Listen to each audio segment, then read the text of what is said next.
course, as much as we'd like to think that once the broadband connection is dropped into a home, the problem is solved, we all know that's not always the case. And the digital skilling piece really needs to happen with many users. And in some cases, it's just as critical as getting the connectivity to the home. So, this is where the digital literacy and training comes into play. And I think there's so many organizations, including LULAC, that just do this work so well. And it's really at the heart of what we do as a company in terms of what our community impact work looks like.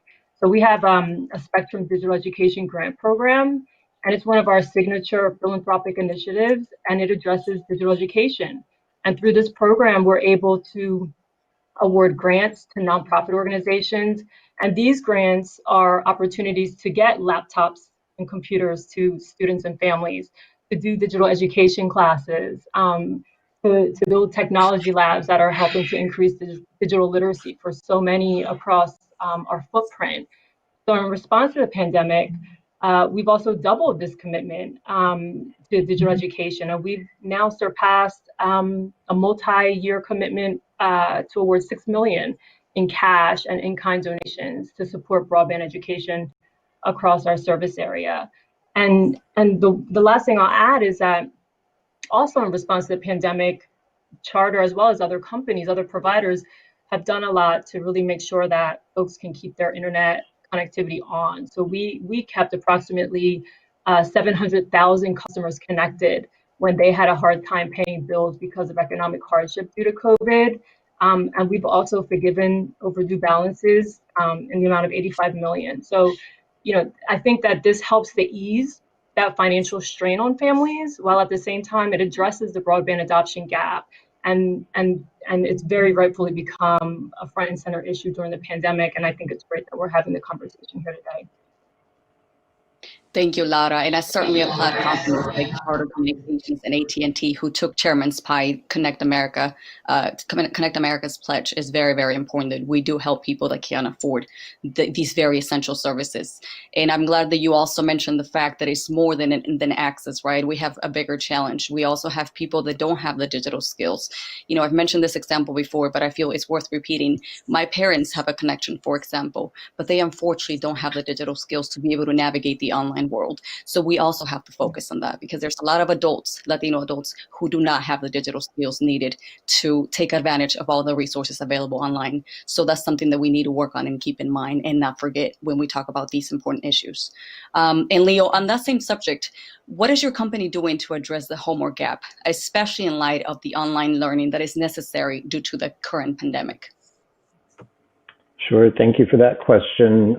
We're doing quite a bit. We've always had our Internet Essentials program, which is geared toward low-income families, and it started out as a program to target families with children in school on free or reduced school lunch. Since then, it's expanded into pretty much anyone, including veterans receiving any sort of federal benefit, qualify for the program. High-speed internet for $9.95 a month without credit checks, without equipment fees, and all that good stuff. So that's been rolling. But since COVID, Internet Essentials has been around for about a decade now. Since COVID, we expanded that to include an Internet Essentials partnership program, which will basically bring together any entities that are willing to help resolve this issue. A good example is Chicago. The city of Chicago partnered with us, partnered with the Obama Foundation, partnered with a few other local nonprofits in Chicago to commit to connect up to 100,000 students in Chicago. One of the important takeaways from that is, this partnership has created, the ability for Chicago public school students, or Chicago students, I should say, to potentially receive up to 100,000 free internet accounts. And that was about 3 months ago, I think, that got inked, and now we're about halfway there. So one of the things that we've learned is, you can make it available, you can even make it free, but adoption is also still a challenge, and we're trying to work through that. And that's where we really try to engage. Like Laura referred to, like engaging the community and really being involved with the community. And Rosa, to your point as well, we're working throughout our footprint with local organizations such as Boys and Girls Clubs. That's but one example. We work with a lot of Unidos affiliates across the country in our footprint to not only connect families through Internet Essentials, but also to provide digital literacy and digital skills on a community level, on the local level, where, especially with community partners where families, Latino families, may also be receiving other sorts of services, and that they're a trusted partner within the community so that they can receive those, those digital literacy services. Thank you, Leo. We absolutely must do everything we can to ensure that all unserved Americans can fully participate in our digital world. Changing gears a bit, according to a Carsey Institute report, nearly 3.2 million Latinos live in non-metro areas of the U.S. Fernando, would additional infrastructure investment and deployment have a particularly positive impact on minority communities?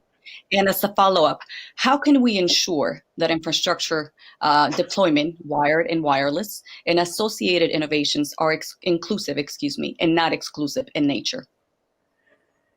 Thanks, Rosa. Great question. And I have to say, it's really heartening to hear what industry has been doing to step up to meet the challenge. I think it does take, however, and will take even more of a partnership between federal, state, and local government and industry and non-governmentals, NGOs, local nonprofits in order to reach those last unconnected individuals. Of course, what you're talking about is the hardest part of the digital divide, which is rural, remote communities. And there are, as Sindy said, significant numbers of Latinos who live in rural geographies, rural areas, remote and hard to serve areas, and it's going to take additional investment by government, if necessary, in order to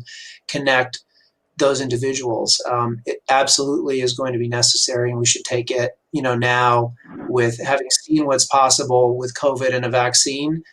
We should take this as inspiration to do what needs to be done to reach those individuals.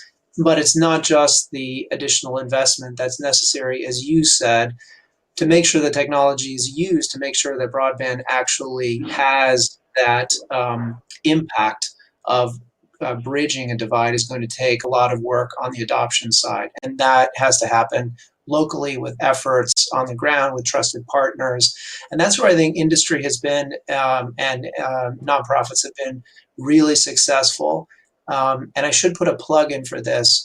We talk about it a lot, and a lot of the questions that are being talked about in this panel raise issues that have not been fully researched. So as government does things like auction off additional spectrum or think of additional investments that could be made, we need to set aside money for research. We need to do research on what works for adoption, and we need to then implement it. We have to be willing to do that, because otherwise we're really just sort of operating by anecdote, and especially hard to reach communities that have been resistant to technology are going to take additional effort, not just with the infrastructure, but also to make that technology relevant to them so they adopt it. Absolutely. Thank you, Fernando. And speaking of broadband infrastructure, Laura, how do we find the most efficient path forward to encourage broadband deployment? And what can policymakers do to remove unnecessary and burdensome barriers that can prevent or slow the deployment of broadband in unserved communities? Thank you, Rosa. Fernando, thank you for your comments too. I know you were with our Time Warner Cable Legacy company, and I always appreciate your perspective. Rosa, to your question, the deployment and access front, it's challenging, but Charter, our company has been really bullish, honestly, about ensuring network resiliency. And as a result, our networks have remained very strong across the entire 41 state footprint that we serve, despite the huge and unexpected surge in usage due to the pandemic. But when we're talking about 20 million Americans without access, what we are really talking about is rural America. 85% of the 20 million Americans that are on the wrong side of the digital divide live in rural areas. So the question of why is this is a really important one. And our industry has actually been asking the FCC, the Federal Communications Commission, to review this issue and clarify fair rules that will help deployment and reduce costs so we can serve more people, reach more people faster. One of the most important things that I think a company like ours can do is to continue to expand our network. That's how we're going to connect more communities to high-speed internet. But there's challenges. It's tricky. There's always challenges. I think infrastructure challenge is one of the biggest ones. Much of the country's broadband infrastructure is actually carried by cables attached to utility poles, which actually requires companies like ours to lease space from pole owners. So in urban areas, you're looking at maybe more than 10 homes per one pole. So one pole attachment will connect two homes. In rural areas, we are often looking at more than 3 poles per one home. So it's a very different dynamic. Homes in rural areas are situated much further apart than in urban settings. So you can see how this adds up quickly. And oftentimes our company is asked to replace poles before we can attach to them. So it becomes problematic. The cost for just pole attachments can be upwards of 25 to even 35% of total project cost. That's a really big hurdle, and it needs to be addressed in order to be able to deploy into these rural areas. So I will say on the bright side, despite the challenges, in the last 3 years, our company has invested more than 20 billion in American infrastructure and technology, and that's really expanded our network to reach nearly 2.5 million new homes and businesses, and a third of that is build out that's happening in rural areas. So I think we're getting there, but we really do need policies in place that will help support our efforts there. Thank you, Lara. We certainly need smart policies to ensure everyone in the U.S. is connected to broadband, and we need those public-private partnerships as well. Let's talk about another aspect of this issue that is very important, and that is privacy. Latinos are afraid. A lot of Latinos that do have the access, they're afraid to go online because they feel that their information is going to be misused, stolen, or they're going to be victims of scams, which happens very often, unfortunately. So I think we can all agree that it's very important that Congress work together to pass permanent, comprehensive, strongly pro-consumer privacy legislation. Marcela, what are your views on this issue of privacy? And do you believe that the new administration in Congress will and or should focus on this issue in 2021? Thank you. This is such an important and timely topic. So Verizon and CTIA have long been advocating for federal privacy legislation. It shouldn't matter where you live or what technology or service you use to know that your privacy is protected. So consumers need to be able to trust that their privacy choices are being respected. And right now, we don't have a federal framework. So it all depends on where you happen to live. California and several states have put in place their own versions of state privacy laws. And other states right now are working on their own versions. But that leads the US to have an inequitable patchwork of laws throughout the country. And that's not only ineffective, and impractical. But from an implementation perspective, it's kind of untenable. But it's simply not fair to the consumer. So as people move around the country, or depending on where they live, they are protected differently. And we know the potential implications when different states have different rules on such important, essential issues. Latinos and people of color are often impacted by those disparities, right? So it's not only confusing, but also depending on where you are, where you live, the legislation affecting you may or may not have incorporated diverse perspectives in its drafting. And that's really important to think about. So frankly, our support has only been reinforced as we've seen innovations emerge and consumers scrambling to make sense of how their information is being used and how it's being shared. The internet isn't bound by geographical lines. So we need a national framework that is simple to understand, targeted to consumer needs, up to date, applied equally so that regardless of the technology that you're using, you know that you're protected. So I'm hopeful, actually. I'm hopeful that the Biden administration and Congress will take this across the finish line. In the past 12 years, we've seen a lot of activity from the FTC and TIA. We've seen multiple bills, support from both sides of the aisle, and several hearings. And we've seen a lot of enforcement action, actually. So it's clear that consumers are ready, the states are ready, and there's political momentum, we hope. So hopefully we can finally get this done. Thank you, Marcela. It is absolutely important that Congress work to ensure they protect consumers, because all consumers who do have the access should feel comfortable going online without fearing that their information is going to be misused, so that they can, take advantage of all the resources available. As we all know, Latinos continue to be negatively impacted by the digital divide. Fernando and Sindy, this question is for you. Has the pandemic made that divide worse? And as a follow-up to Sindy, what programs and initiatives does LULAC offer that can help underserved communities tackle this issue? Yeah, thank you for that question. Go ahead, Fernando. Go ahead, Fernando. Thank you for the question.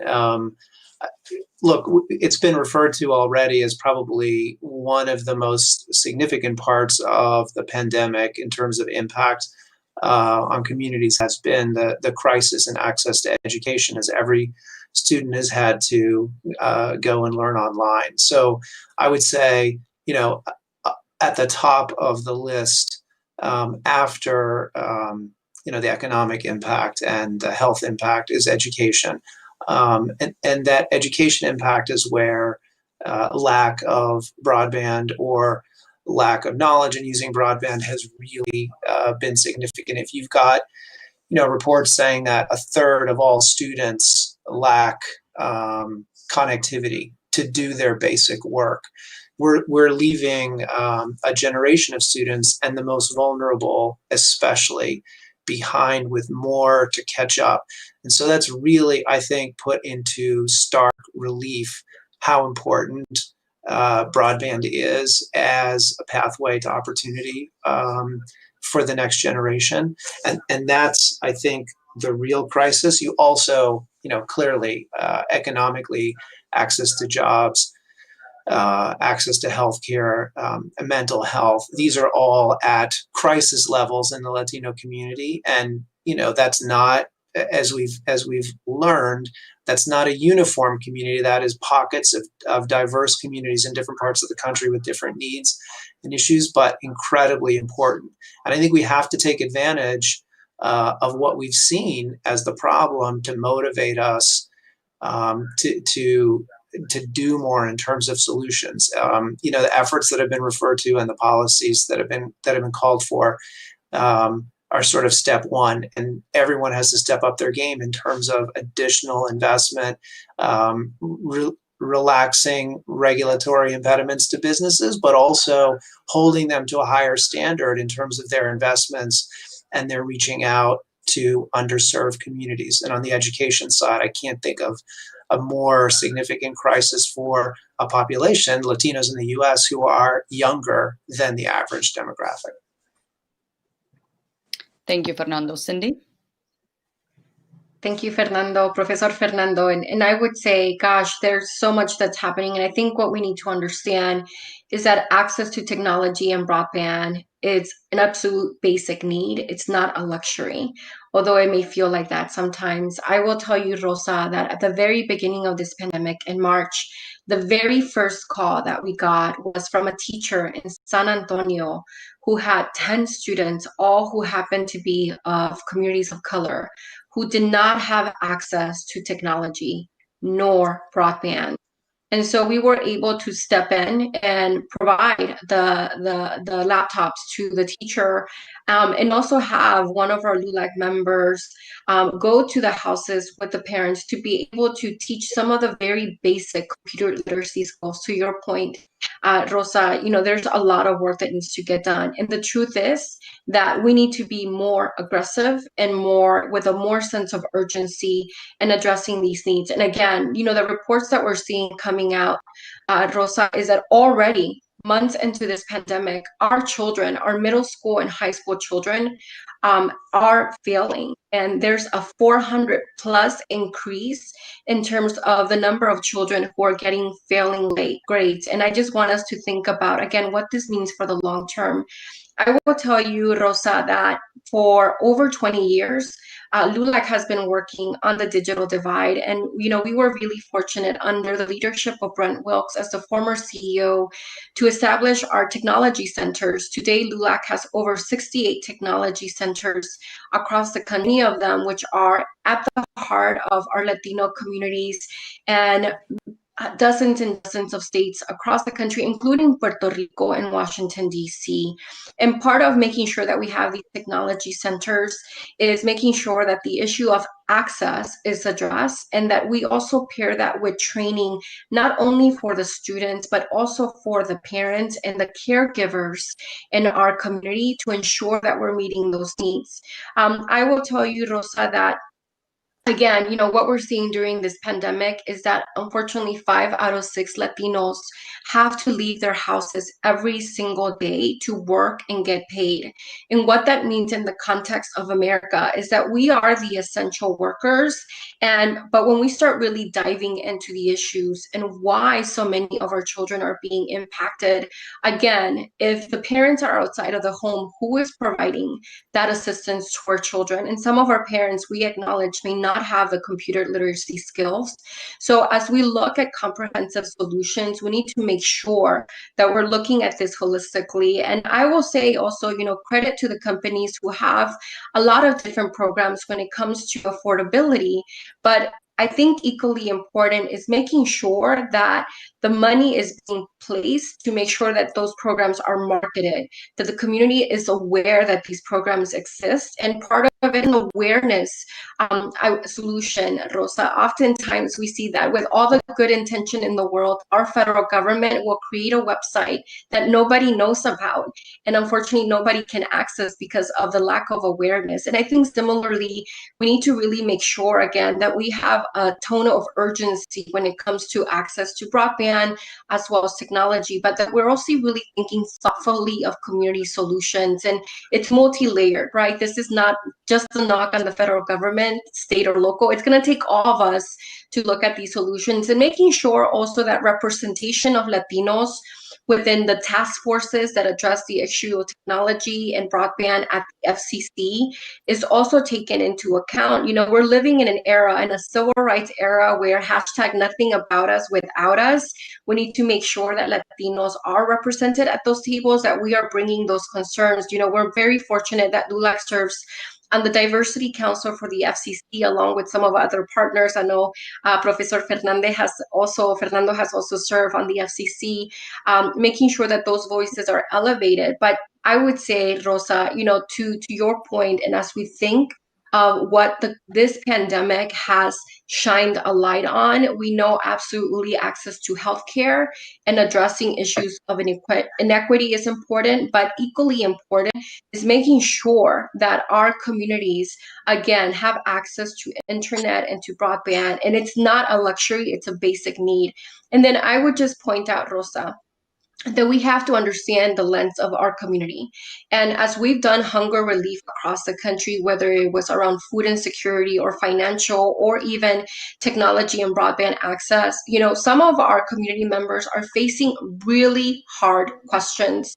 And I will tell you that in one of our hunger relief efforts, one of the mothers came up to us, and basically what she was debating that day is if she could buy beans, flour, and cooking oil, or buy laundry detergent. Nowhere in her mind was, can I access broadband or be able to afford broadband even at a low rate? Because she was just trying to meet the basic needs of her family. The truth is, Rosa, that many of our families right now are self-evicting. Many of them are trying to just face where they're going to be living, especially if they have no income coming into their household. And so again, I think there's a huge role that the federal government, the new administration, can take as we look at these needs. As a vaccine, hopefully a successful vaccine is put forward, and as we make sure that our communities are accessing that vaccine, we know it's going to take time. We know it's going to take an immense amount of effort on all fronts to make sure our communities are not left behind even more.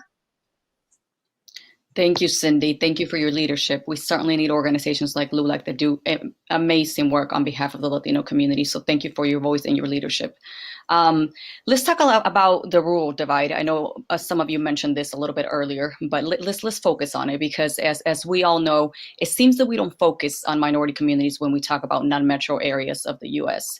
But Latinos, African Americans, and Native Americans make up 22% of America's rural population. Leo, and others can chime in as well on this question if you choose to. What can you give us some examples of public-private partnerships that could be used as models to tackle the rural digital divide nationwide?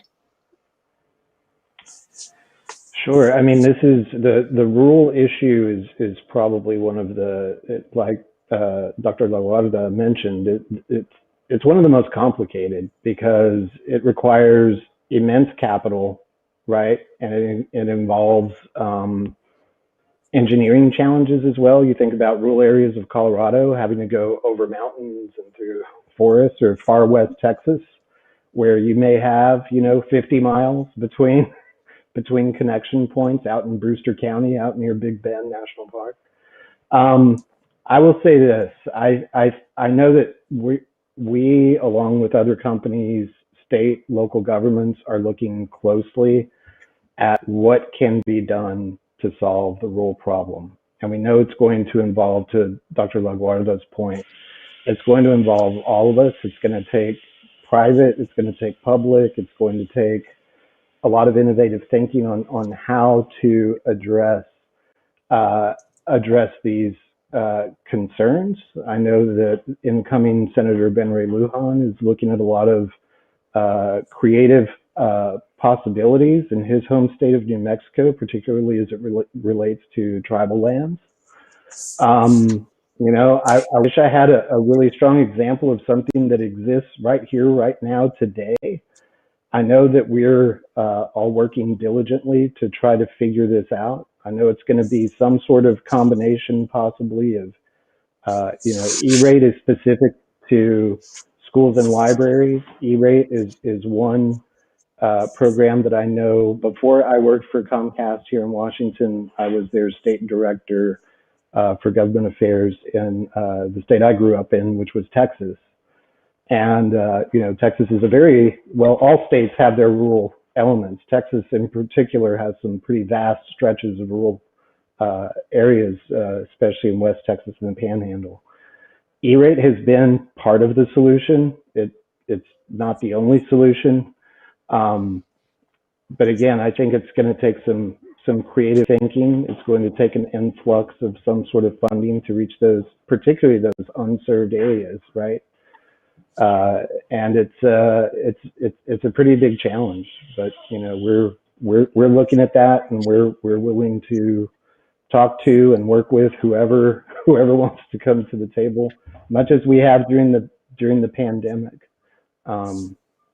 And I should say, just before I let my colleagues chime in, I would like to just thank Sindy and LULAC. They've been one of our biggest partners since we created the low-income, connectivity program at Comcast, and we do rely quite a bit.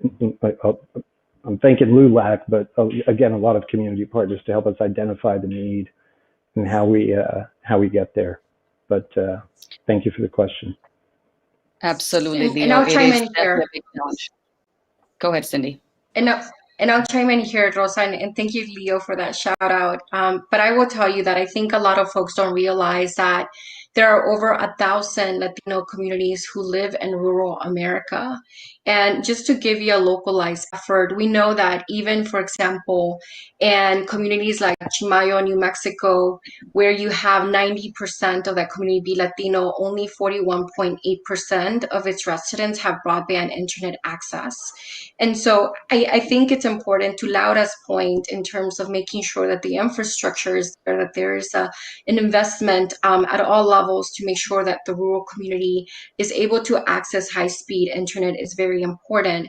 But what I will also say, Rosa, to this point, is that we know what the outcome that we want to have. And that is that it's important that we expand high-speed internet so that it's not only faster, but also affordable. And I just want us to think about, the context that we're living in again, right? So if we're living in a COVID-19 context where, so many doctors are not taking in-person appointments, where a lot of our community is not able to access telehealth or be able to do their meetings remotely, what does this mean for our communities of color, our Latino, our African American community, our Native American community, our low-income communities? It means that we are not accessing these resources.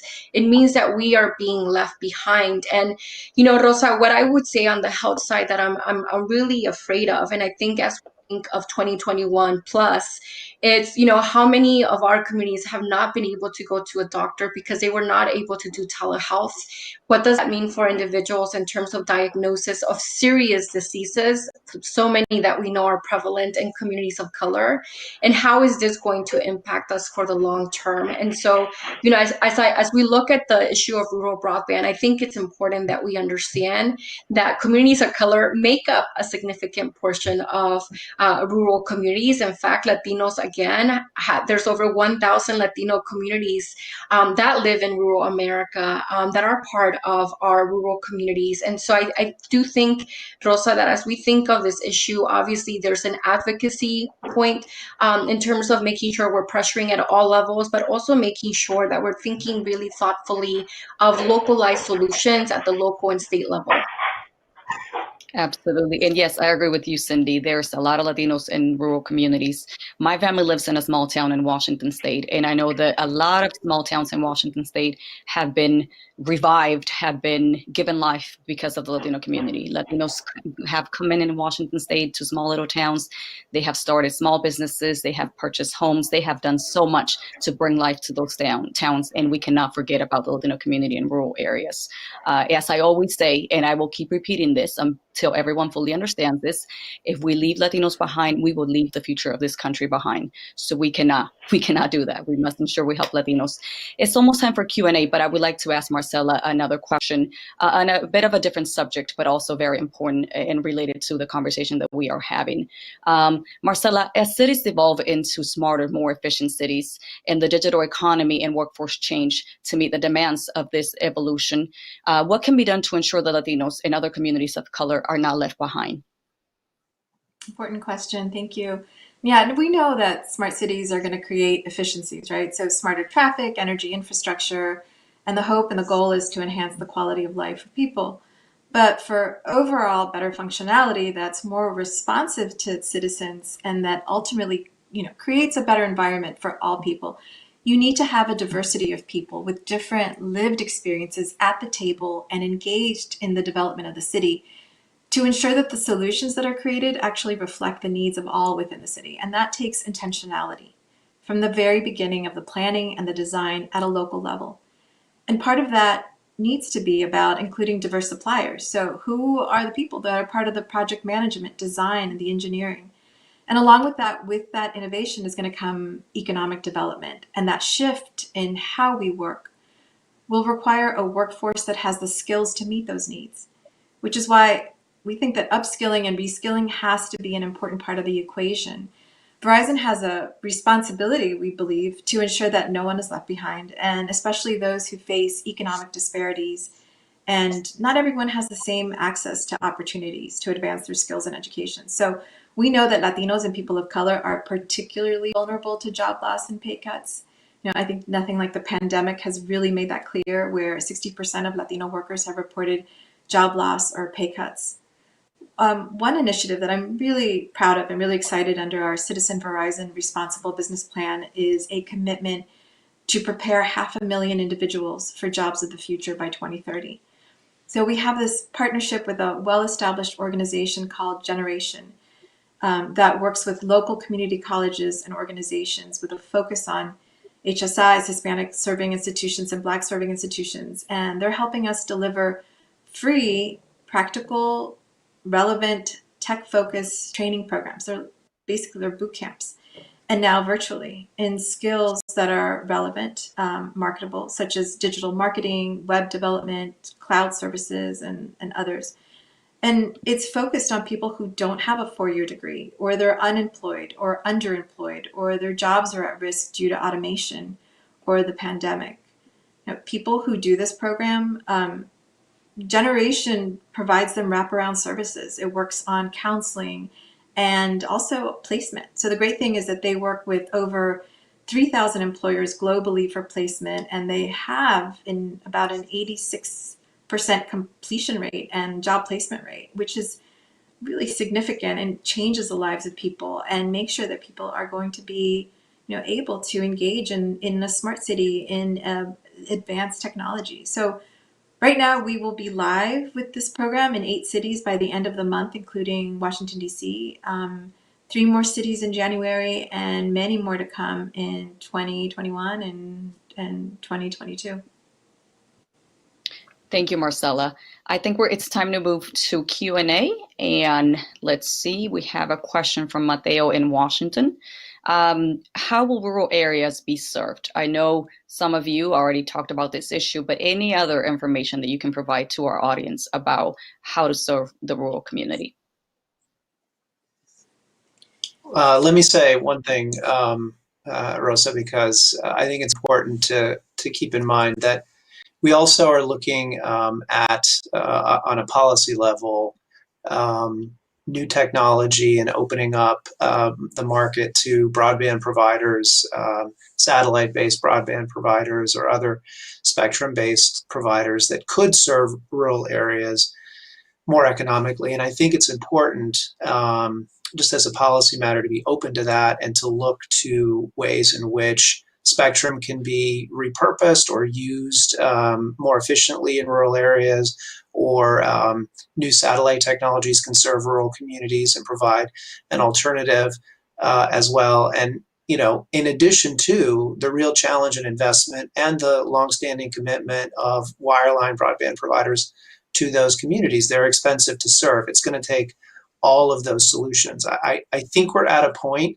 where we can't play favorites, and we can't say that some areas belong to some companies or some technologies are always going to be there. We have to look at all the different solutions in order to reach hard to serve populations.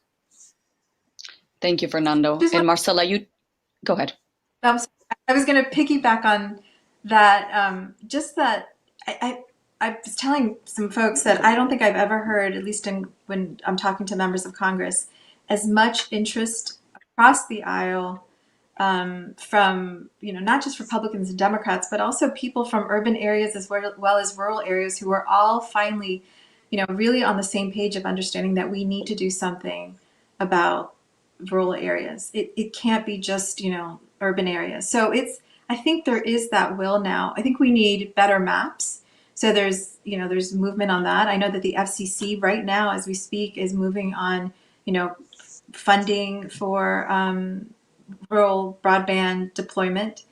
And we also, companies like mine and others, my sister companies here, are working on various programs and working in partnership with rural carriers to accelerate the deployment of rural broadband. And we also need sort of these wraparound, holistic approaches where we're building out the infrastructure, and then where we do have it, we need to make sure that we're introducing STEM and higher education opportunities. We have programs with rural girls and partnerships with community colleges and working with workforce development in those rural areas as well. So it's really a whole, all hands on deck, holistic approach to make sure that we have a digital inclusive society overall.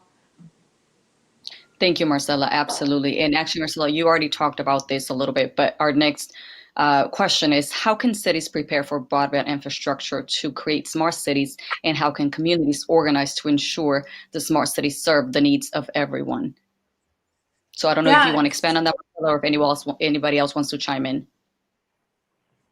Well, I'll start off the conversation, and then other people can chime in. But that was exactly my point. It's so important for communities to engage with their local representatives, because this really is, it is true that, companies like ours will go into a city and we can build it out, but the people who are purchasing this are the city council, the cities themselves, and we need to work together with them. So it's incredibly important for people to engage with their city officials and make sure that they're lending a voice and working with their, local leaders to say, we need to make sure that this is built out in a correct way. I mean, we need to have, people with all perspectives and all walks of life involved in these. Otherwise, things are going to be missed.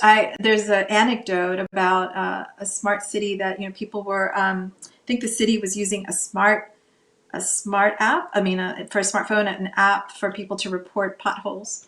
And it turned out that, people who were lower income didn't have as many smartphones. So the information that they were getting were mostly from wealthy areas. And so, you need to have people who understand all concepts, all walks of life to be really part of that planning. I think that's an Yeah, important. I'll try. Oh, go ahead. I just want to point out one thing about city budgets right now, given the pandemic and the economic recession that is really going to hit us in 2021. That whatever Congress does with respect to state and local relief has to think about ways in which local government and state government can take advantage of technology and make connectivity part of their plan, because that's part of what they're going to need to do to make services more accessible. But if we get another CARES Act with $1 trillion of relief for restaurants, bars, et cetera, we really need to think about families and their students, getting education, for example, or accessing healthcare services. That has to be at the top of the agenda when we talk about helping state and local governments in the next round of pandemic relief. Sorry, Leo, go ahead. No, I was going to say, hopefully this will kind of tie both of your comments together. So for smart cities in preparing, I think one of the most important things that state and local governments can do is just kind of look at overhauling in some cases and looking at best practices for how permitting processes occur.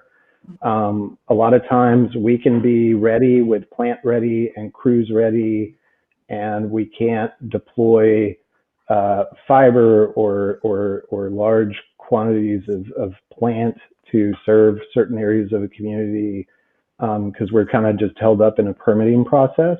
Sometimes it's to Dr. Laguarda's point. Sometimes it's lack of resources for a municipality, for example, and they just don't. There's only so many people that can work in the permitting office, right?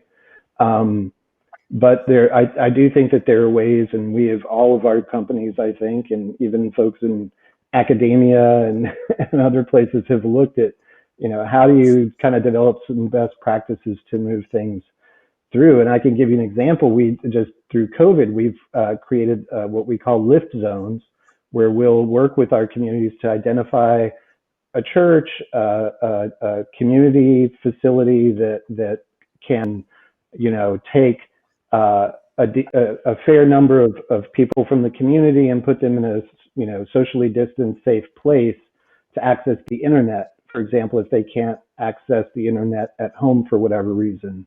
And we're on target to have about 200 of these, but, the lift zones, the easy part almost is working with our community leaders and identifying, this would be a good location. And then we have to go back and make sure, one, that that's feasible from an engineering perspective from our standpoint, and two, that we can actually make that happen through the permitting processes that we may have to follow to make sure that those lift zones get in place. So identifying the need and agreeing on the location in this case is actually the easy part. And then the implementation through permitting and engineering is actually the challenge. And especially as COVID, this is one thing that we doesn't get talked about a whole lot, but our crews and our guys, our men and women in white trucks that actually deploy, cable and fiber and all this physical plant to make sure that the internet works. COVID restrictions can vary from municipality to municipality, and regulating access to homes, access to businesses, things like that. So we're constantly right now, in some cases, it's like you're trying to hit a moving target sometimes as regulations change and as cases spike. So we're all, for many reasons, wanting to get COVID behind us. But I would just say for smart cities, that's one of the things that needs to be, addressed is permitting as well. And I'll Thank you just all. jump in here, Rosa, Mhm. and mention, at least from an advocacy and community perspective, that we also have to be able to point out that even within our government structures, we see institutional racism. And I want us just to think about when board meetings are scheduled, whether it's in a city or whether it's in a rural community, it's typically Monday through Wednesday, 9 to 5. And at that time, it's when our communities are working. And, as a advocacy organization with over 156,000 members across the country, I can tell you advocacy is what we do. And unfortunately, some of our volunteer members have to take time off, unpaid, to be able to do some of our advocacy work. And so, I want us also, from a community perspective, absolutely, our job is to make sure that our voices are being heard, that there's more Latinos showing up to these board meetings, that we're walking the halls of Congress, we're connecting with elected officials. But there's also significant barriers that exist for our community, especially the most impacted, to have their voices heard. And this is where, we're putting pressure on different levels of government. And I'll just give you an example in the context of COVID-19, where in Virginia specifically, we worked with the locality and the governor to make sure that they had a text messaging program so that our community was receiving the information. Because if there's one thing we know, is that Latinos are high smartphone users. And then if you start looking at our age, and as a millennial, I can tell you, Rosa, I have a PhD in texting. We are absolutely wonderful texters. And we make sure that, we're receiving that information through different platforms, also utilizing social media to make sure that that communication actually reaches the community. And so on our end, Rosa, is acknowledging that there are significant barriers even to doing advocacy work in the context of COVID-19, where you have social distancing, where our communities are the essential workers, and where to be able to have a meeting. And what we've seen is that several of these localities are having webinars. But again, if 1/3 of our community does not have access to technology and broadband, they don't have access to these meetings. And so this is where, again, it's, part of our role is to pressure and make sure that these governments are thinking really thoughtfully of how do they make sure that all voices are represented. And I say that in the context not only of ethnicity and race, but also in terms of age, whether it's our students or whether it's our elderly community, and making sure that they're able to communicate what the needs or what the issues are for them. I just want to Thank point you. out, Sindy, thank you for saying that. That's super important. And I want to add that if there's any challenge the Latino community faces, it's precipitated by the challenge of invisibility, of not being seen by policymakers and not being seen by those who have power. And so I think it's extremely important, not just for you, Sindy, and for other advocates to speak up, and for industry to support community organizations and doing exactly that, advocating locally for policies that will connect community, but also at a federal level for lawmakers to do the work necessary to elevate these issues. And that does involve additional research funding on identifying problems and making those solutions easier to adopt. It's critical, because otherwise our community is going to remain invisible when it comes to solutions. No, thank you Absolutely. for And if I saying could that, just, Fernando. And I think and it's important to say, right, if folks have not captured this, that data drives policy. So if we don't have the data and the research, it's hard to be able to make that point. And sometimes, as an advocacy organization, we almost feel it's intentional, right? And so thank you, Professor Laguarda, for bringing up that point, because it's something absolutely that we're fighting on. And even on the census, making sure that our communities are counted, right? So that, companies are also able to map out where the growth is taking place. The FCC is able to do their work, the FTC, and so many of our institutions are able to think of the future and what's to come, not only for the next 10 years, for the decades ahead. yeah, and I Laura, would just you want add, yeah, thank you, Rosa. So, I think it's really important too to be reminded of the fact that we, as a company for Charter, we really rely on our partnership work with the nonprofit community to get the message out around what we're doing. So, we have, for example, our Spectrum Internet Assist, our low-cost broadband option. This is available for eligible families as well as seniors.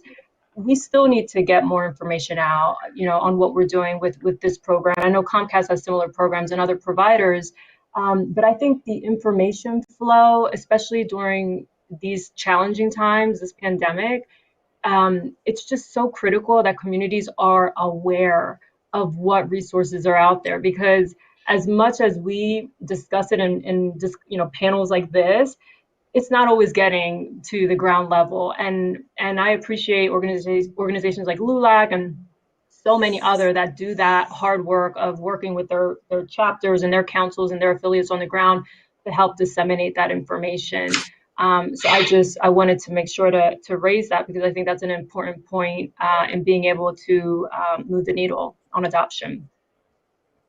Absolutely, that's very important, and definitely to all the companies that reach out to organizations, work with organizations like LULAC, and I'm proud to say Alvanza as well, because Latinos do trust, familiar faces. They do trust community leaders. They trust organizations, established organizations like LULAC, for them to receive information and to be able to act on whatever information they are receiving. So thank you again, Sindy, for the work that you do. Next question is from Magda in Texas. What do communities and individuals need to be aware of to better advocate for broadband services? Anyone? Well, I think what we just discussed now kind of answers that question, in terms of working with community organizations and partners on the ground to do what we can to make sure information is getting out there.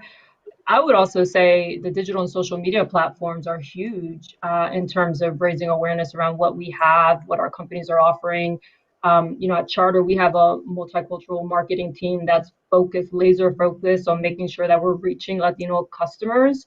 It's an amazing team, and we collaborate very closely to make sure that our messages are resonating with Latinos and they're reaching people where they are on the ground. So I think that's really important as well. Absolutely. I would Anyone just else? add, Rosa.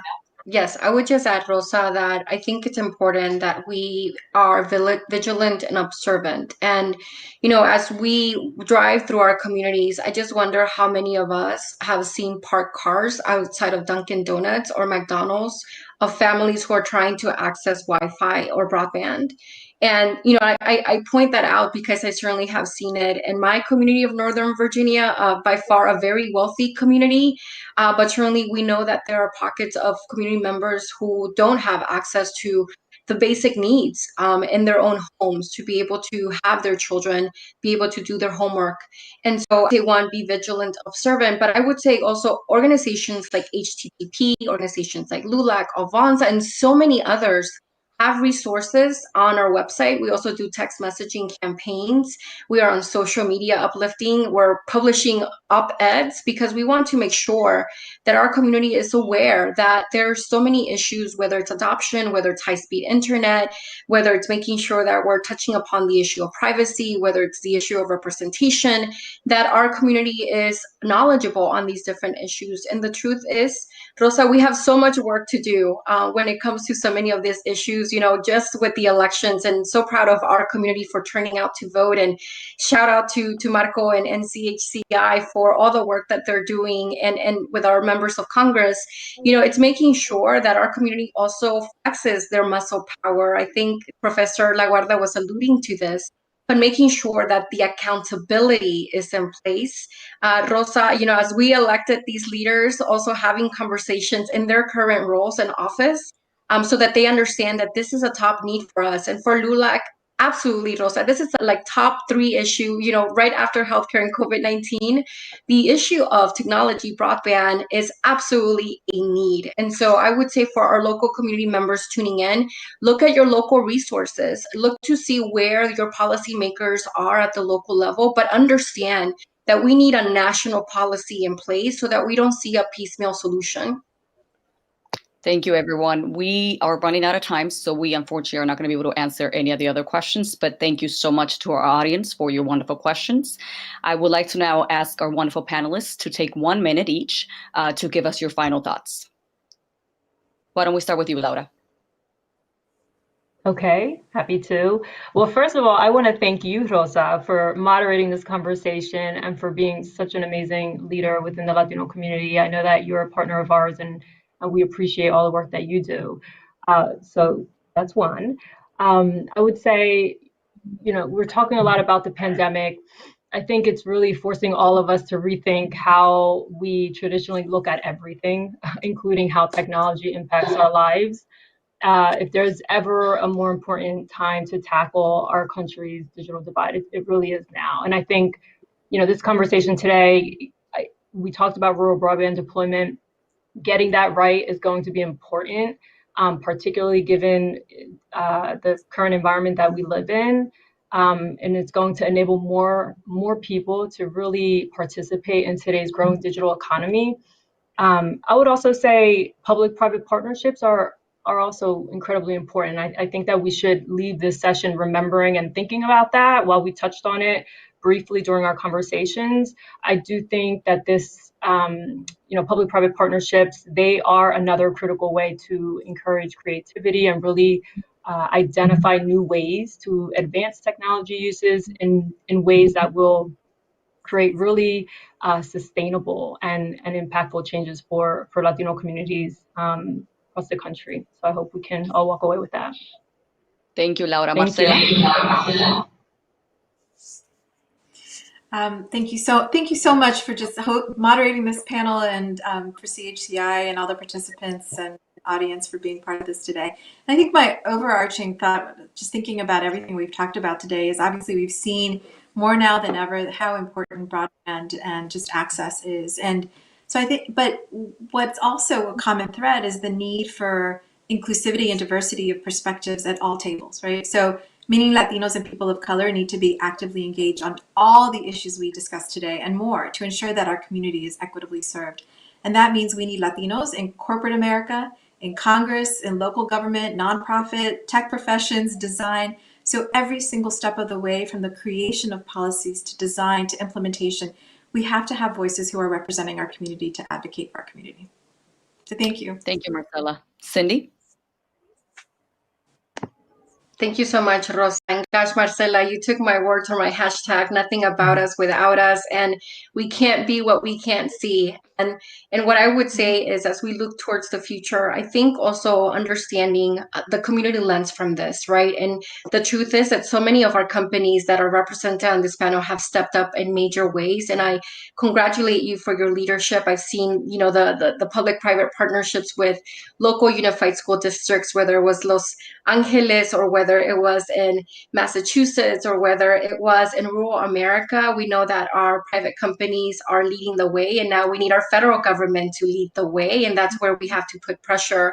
I would say, Rosa, that as community members, I think we should take a step back and understand, again, the needs that our community is facing. And I will tell you that I am so proud to be the person that walks in with a clipboard and a tablet to register my community at a quinceañera.